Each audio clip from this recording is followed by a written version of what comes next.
You flip it. I know it's a way to flip it, but I just don't know how. Excuse me. I'm sorry.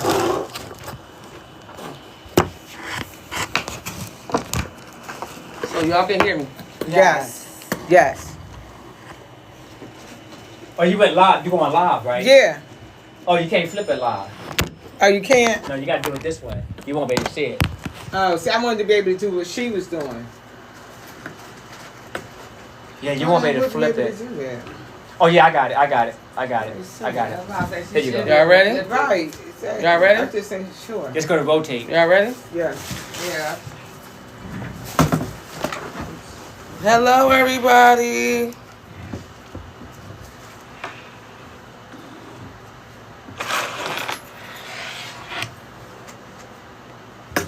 I was trying to get chocolate in on this.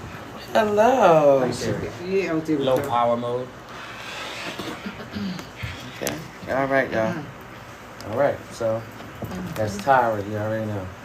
You got to push it to go live, or you want to wait?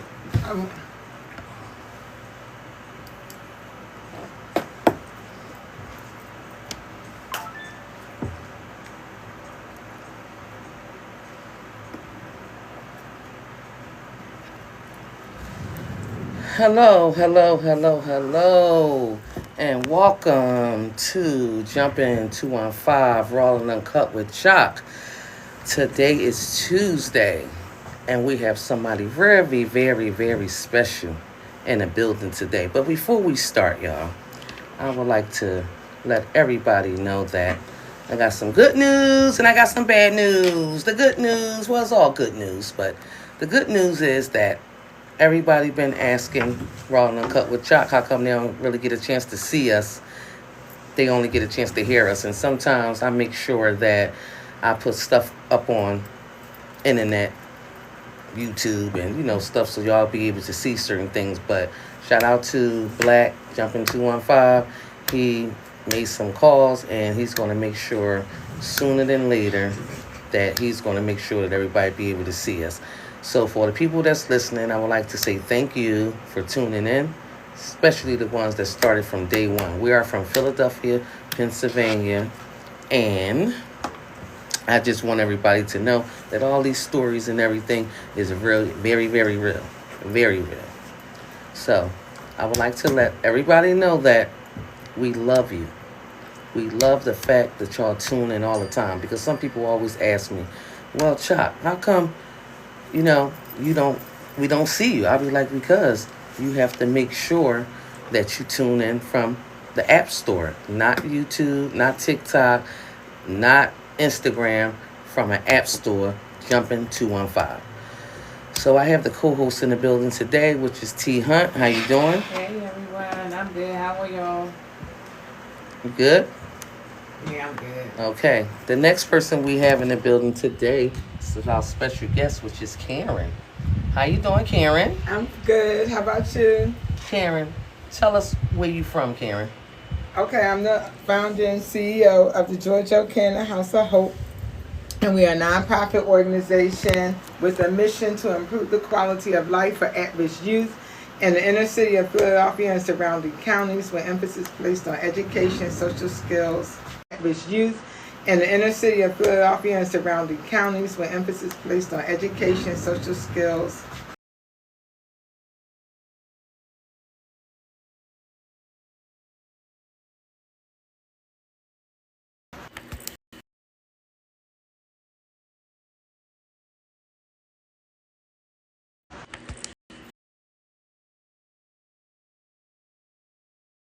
To jump into 5 Rolling Uncut with Chalk. Today is Tuesday, and we are here today in the studio of Jumping 215.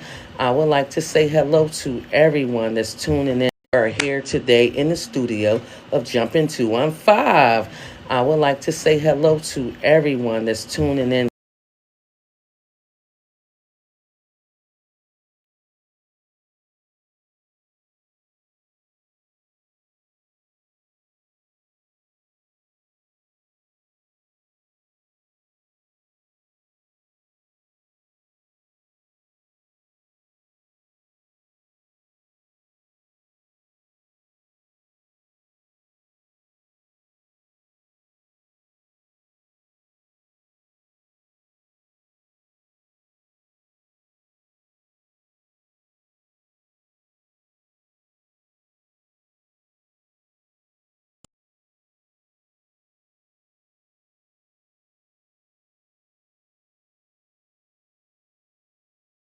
Tammy Boney, and Renee at the time, Tammy's friend Renee.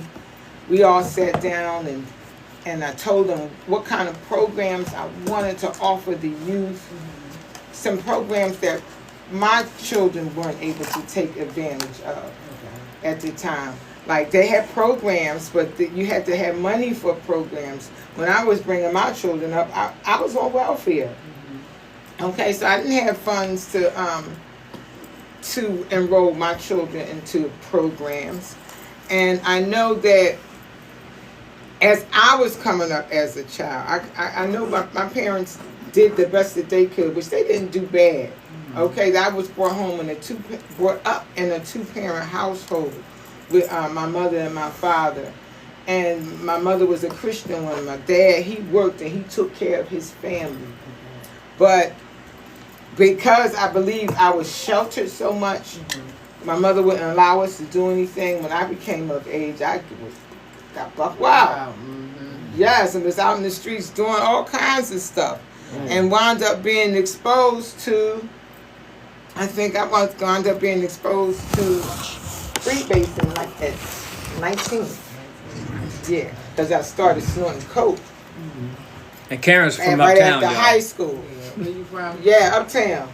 Uptown, yeah. I smoked weed at 14 and 15 years old, and it gradually graduated to something else.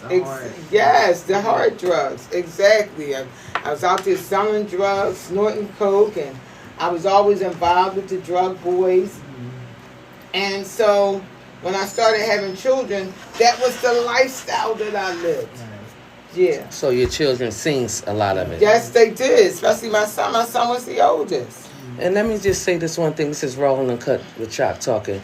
I just want to commend you, first and foremost, for even being able to get up here. Because a lot of people don't take accountability, for their children. A lot of times it's always, how come the child is like that? They act like they so clueless about a lot of things. And I just want to commend you for just that.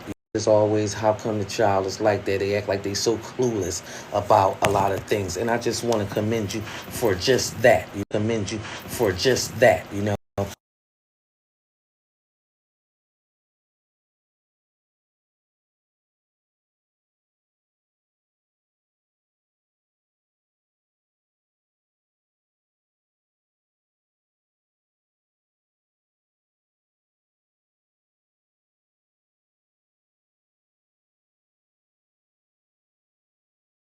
And I was just giving her like a donation, because I was working down at the Drug and Rehabilitation Center halfway house down off of 2nd and Arch, and they used to walk around. And you see how big they are now. Actually, I feel so honored because I was able to interview her down on Cecil B. Moore. They had something there, and I was able to talk to them. But okay, so I have a question for you, Karen. Just starting from right here, I heard everything you said. Is it anything that you could tell the parents today, to look out for, or the ones that's inside the life, to the ones that's still living? Because a lot of people are not even alive at this point, Right.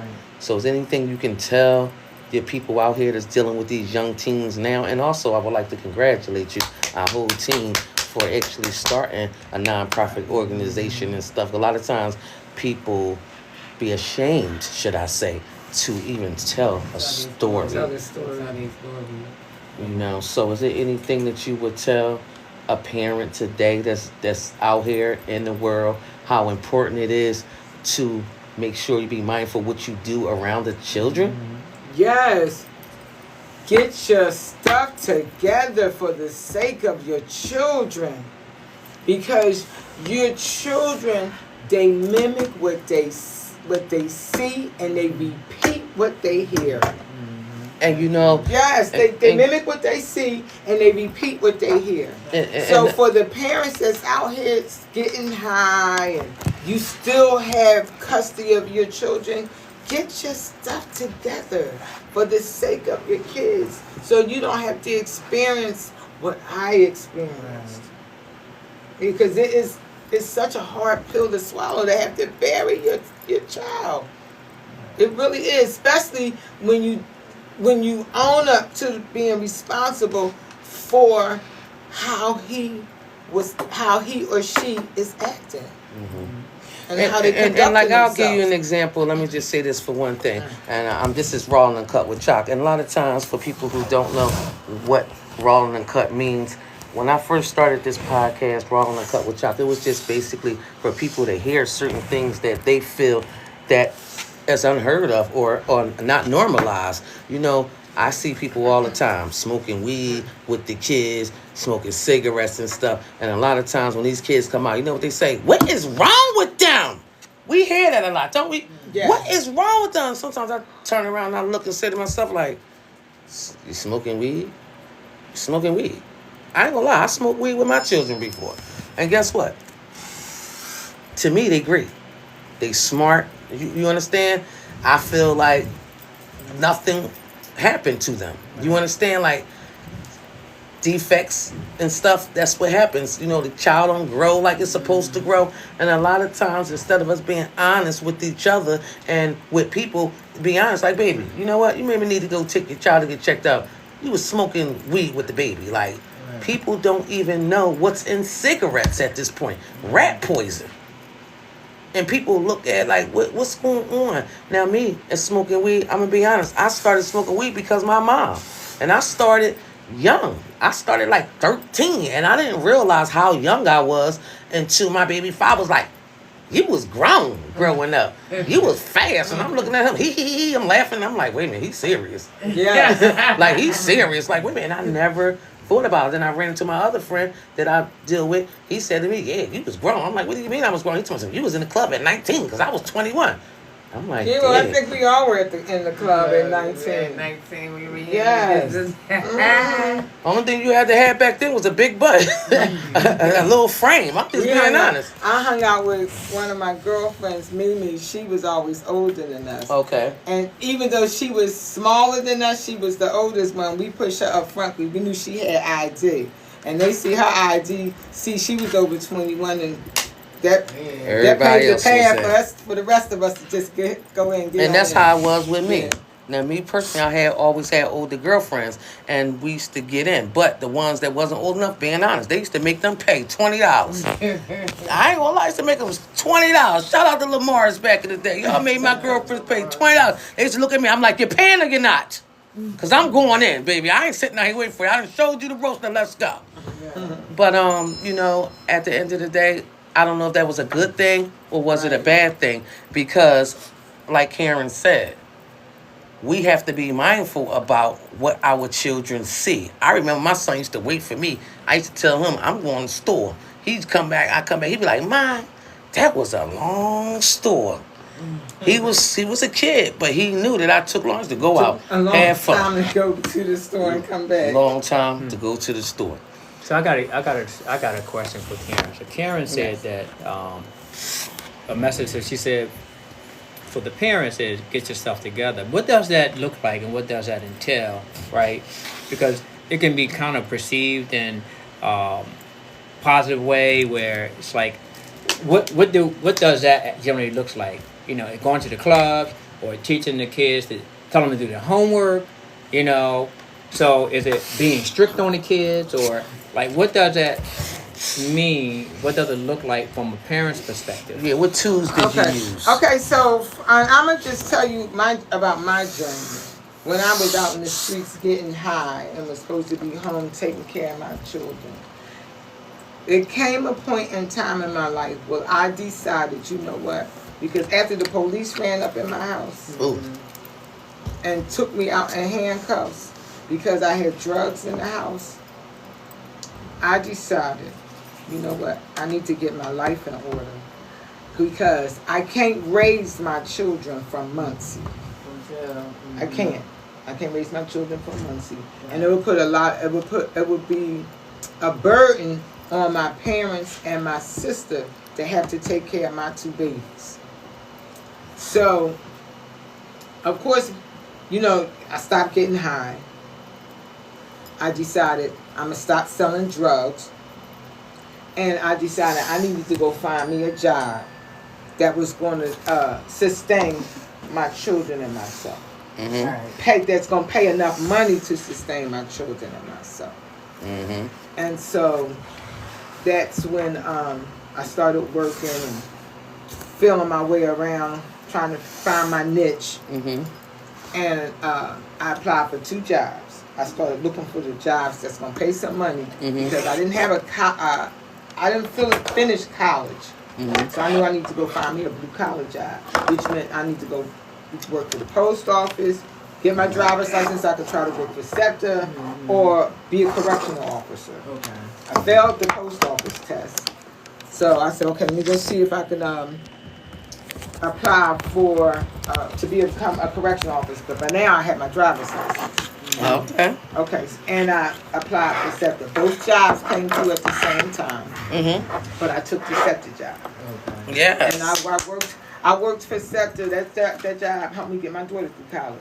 I worked for SEPTA for about 19 years, and then I found that I was able to leave my job once I got my daughter through college and start my own thing, work for myself. Yeah. You started going for yourself? Yeah. Well, right before I left SEPTA, I started the nonprofit. Okay. Because it was 2007 when my son was killed. Okay.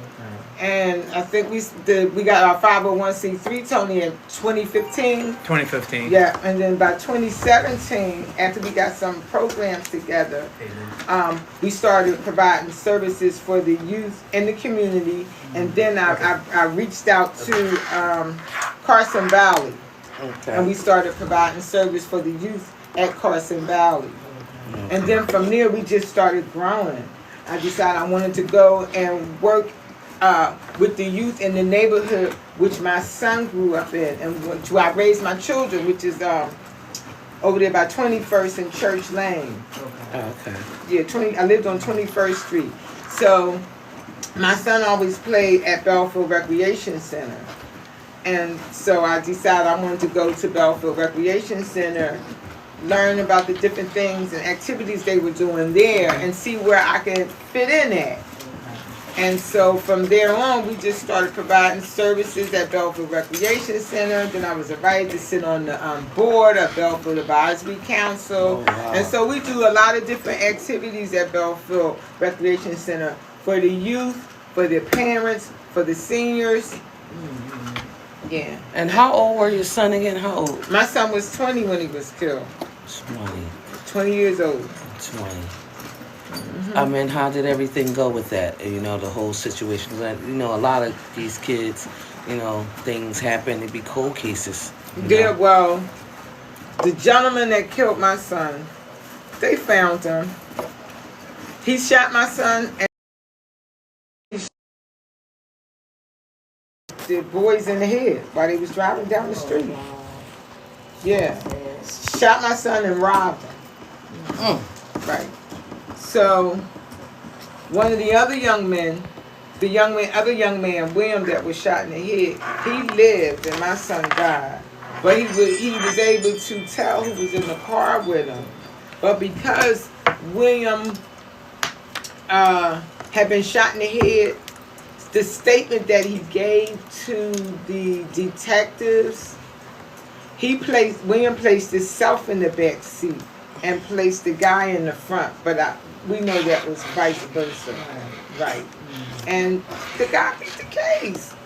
Wow. Yes, the guy beat the case. And how did he beat the case? Because of what? Because of the conflicting statement that William had given the detectives the time that he had been shot, and the statement that he made in court. Right. Wow. Yeah. So is that? So we have to be really mindful on what we say to these detectives and stuff. So do you mean like what you say? Yeah, but William had been shot in the head. They caught him because they questioned him because they thought he was going to die. Wow. But yet, if they'd have waited, he'd have been able to tell the story correctly, exactly. But because they thought he was going to die, they took a statement from him. And that's what held up in court. Yes. Wow. You know, that rocked my world. Wow. So are you